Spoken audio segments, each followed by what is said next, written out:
El arte de escuchar la historia.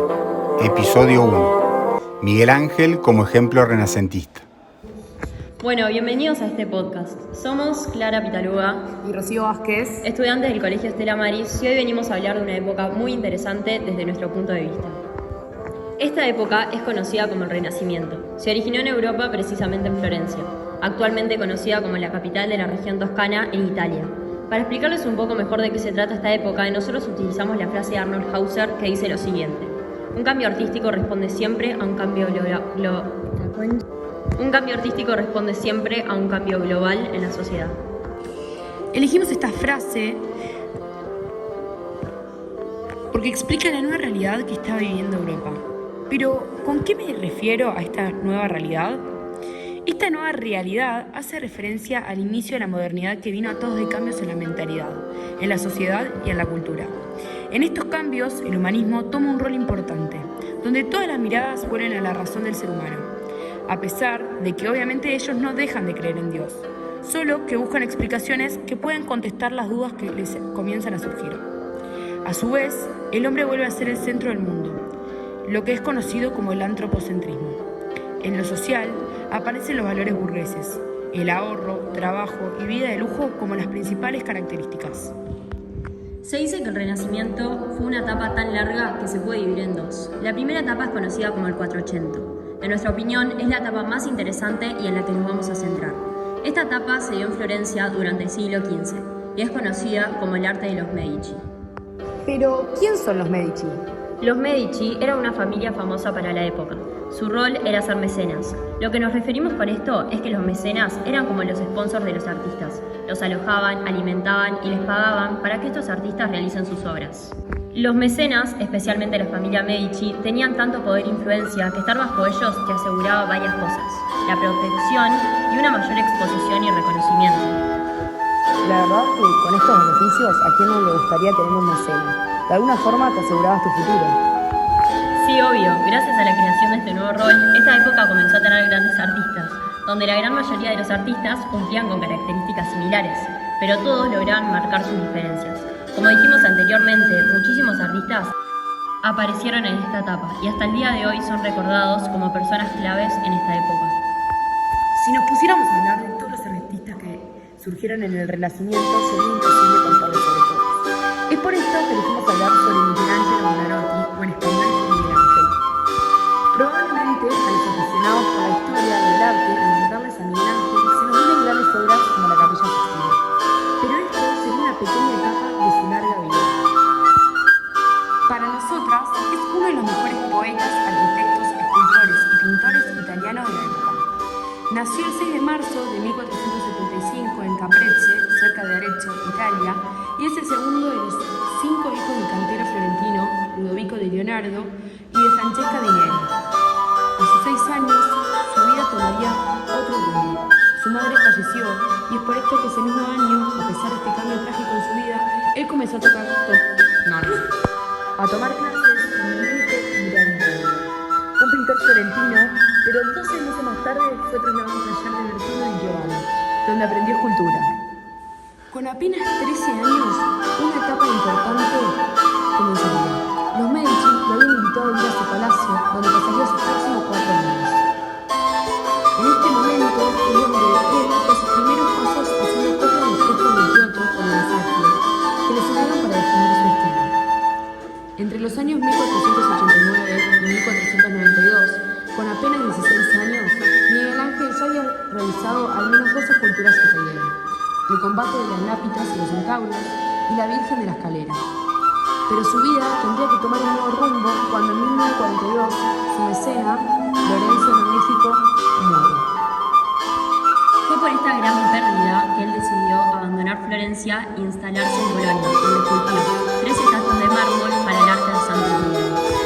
Siguió su camino por Roma, donde estudió las ruinas y estatuas de la antigüedad clásica, pero esto sería apenas el comienzo de aproximadamente unos 60 años de carrera, con distintas facetas artísticas, entre pintura, escultura y arquitectura. Personalmente, la faceta arquitectónica de Miguel Ángel me fascina. Él fue uno de los encargados de crear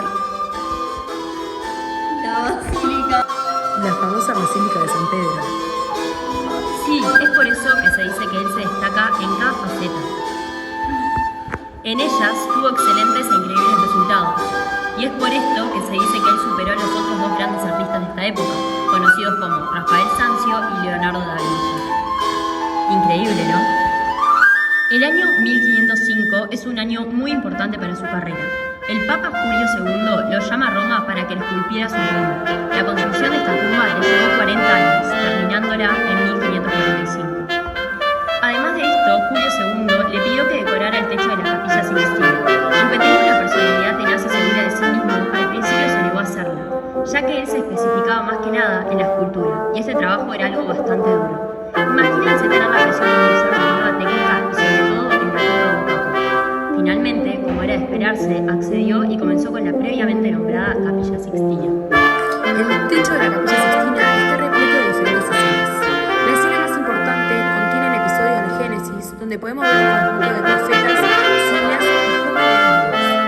También, algunos historiadores cuentan que si observamos con detalle, aparecen distintos personajes como el portero del edificio que le caía mal o gente con la que él se iba enfrentando. La creación de esta obra le generó una gran presión a Sevilla. Es por esto que él se obsesionó de tal manera con finalizarla que durante el periodo de creación dicen que Miguel Ángel pasaba horas, días, semanas sin dormir para poder avanzar. En el año 1534, Miguel Ángel se estableció definitivamente en Roma, donde realizó el fresco del juicio final en la Capilla Sixtina. También supervisó las obras de la Basílica de San Pedro, en donde modificó los planos y diseños, planeando y dibujando desde cero la cúpula. Esto quiere decir que la cúpula es obra de Miguel Ángel. Dejando un poco la vida interesante de Miguel Ángel y su trayecto, en este episodio decidimos centrarnos en una de sus primeras esculturas. Es conocida como la Madonna o la Virgen de las Escaleras. Es una obra que fue concluida entre los años 1490 y 1492, en plena juventud, aún adolescente del artista. Precisamente se cuenta que él terminó esta obra antes de cumplir los 17 años, cuando aún estudiaba en los jardines de los Medici, en Florencia. Para la realización de este bajo relieve, Miguel Ángel hizo uso de la técnica del martelo, un escultor renacentista italiano, llamado Cicchiato, que en español se traduce a achacado. Esta obra, que hoy en día se encuentra en la Casa Buonarroti de Florencia, es una obra pequeña que mide 56 por 40 centímetros. A pesar de que su belleza destaca, algo muy interesante es la historia detrás de su creación. Hay que contar que para los historiadores creen que Virgen de la Escalera fue una forma de reconocer artísticamente a las grandes obras de Donatello, pintor y escultor italiano de principios del Renacimiento, destacado por su forma de escribir de papel. Los historiadores y artistas llegan a esta conclusión por el grosor de los materiales, la técnica utilizada y la escala de los pasos que Miguel Ángel llevó a cabo a la hora de crear esta obra. También es importante saber que se inspiró en el libro Ladder of Paradise, que es un importante tratado escrito por San Juan Climaco alrededor del año 600. Este muestra el camino para lograr una correcta vida religiosa. Particularmente esta obra era una advocación que nació en Messina, Sicilia, en el monasterio de Santa María del Valle en el siglo XII. En este tiempo, unos marineros donaron a un lugar un mosaico, donde se veía una virgen señalando una escalera. Los fieles seguidores de la Virgen la veían como un medio para alcanzar lo divino, o sea, el cielo.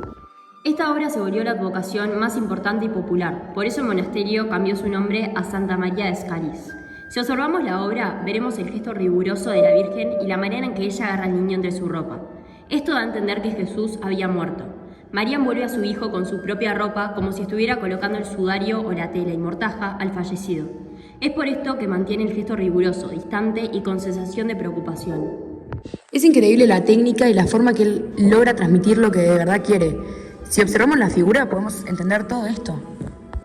Luego, la página Michelangelo.net hace un análisis escultórico bastante claro e importante para entender con mayor profundidad la obra. Explica que la obra, los escalones señalan las líneas horizontales a partir de las cuales se sitúan las partes del cuerpo de la Virgen, la gran protagonista de esta pieza. A pesar de esta horizontalidad que se da en la obra, la Virgen forma una diagonal dentro del cuadrado donde se encuentran y denomina con su presencia. A pesar de todo lo que podemos saber de Miguel Ángel, especialmente de la Virgen de la Escalera, es importante saber que este trabajo icónico todavía está envuelto en el misterio hoy en día. Hay preguntas que surgen, como ¿por qué pintan al niño Jesús mirando hacia otro lado? ¿Qué representan las escaleras? ¿Por qué la Virgen mira tan impasible al observador?